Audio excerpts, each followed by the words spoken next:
সকালবেলা ঘুম থেকে উঠে দেখি বাইরে বৃষ্টি পড়ছে, মনটা বেশ ভালো হয়ে গেল। এমনি রাত থেকে বৃষ্টি হচ্ছিল আর আমি জানালা দিয়ে দেখো একটুখানি দেখছি বাইরের দিকটা। ফ্লিপকার্ট থেকে একটা পার্সেল এসে এটা আজকে আনবক্সিং করবো। তো প্রায় সময় অনেক পার্সেল আসে যেগুলো তোমাদেরকে দেখানো হয় না, আর এই ভিডিওটা করা হচ্ছে তোমাদেরকেও দেখানো হবে, যেহেতু আমার বর বাড়ি নেই, বরকেও দেখানো হবে, বর অর্ডার করে রেখে গেছে, ওটা ভিডিও করে ওকেও পাঠিয়ে দেবো, ও দেখে নেবে আর কি। তো এক কাজে দুই কাজ হবে, সেই জন্য হচ্ছে এটা তোমাদের সামনেই আনবক্সিং করছি। এখান থেকে দুদিন আগে একটা পার্সেল এসেছিল যেটা তোমাদেরকে দেখানো হয়নি।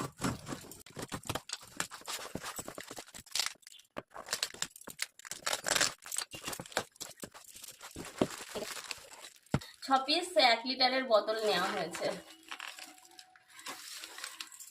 সবসময় তো প্লাস্টিকের বোতলই ব্যবহার করা হতো, তো ওই কারণে স্টিলের বোতল 6 পিস নেওয়া হয়েছে।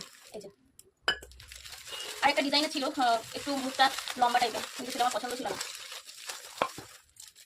এই কারণে এই বোতলগুলো নিয়েছি।